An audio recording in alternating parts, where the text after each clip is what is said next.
Tyre Nichols' funeral, and posing this question with no aspersions cast on what I think all observers thought was a very eloquent eulogy delivered by the Vice President. I think the event calls into question how the Biden White House goes about deciding which atrocities, which tragedies merit high-level attention from the President or the Vice President. So in addition to the Nichols funeral, for example, we saw that the President called the parents of Damar Hamlin, an injured NFL player. I checked the White House website just before coming into the briefing room today, and I see no indication that the Chief Executive has at any time reached out to the family of Justin McIntyre, who was the police chief in Brackenridge, Pennsylvania, who was shot to death in the line of duty, a father of four. Why not? So I'll say this.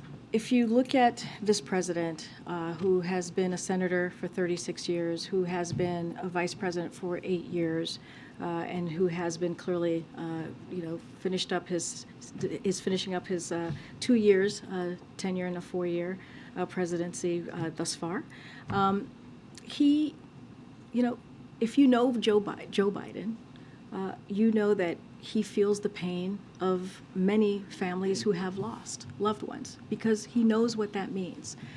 You've named one family in particular. I understand why you're naming that family in particular, but there's been many families that he has called to offer up, to offer up his condolences and offer up his help and assistance in any way.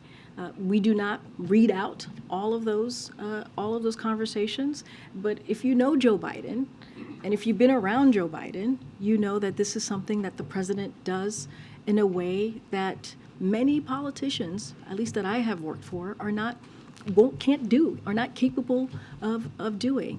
And the president will always be committed and always be open to talking to families who are hurting, who are going through a tough time, especially of a lost loved one. And I think the two that you just named were just very public.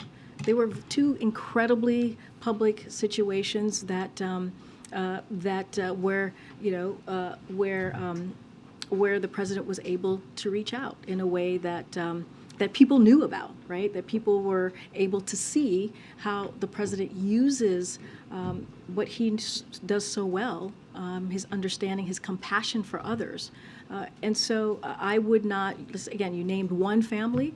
The president has been clearly in the world of politics for a long time, and he has had many conversations with families who have lost ones. I'm going to continue to go around.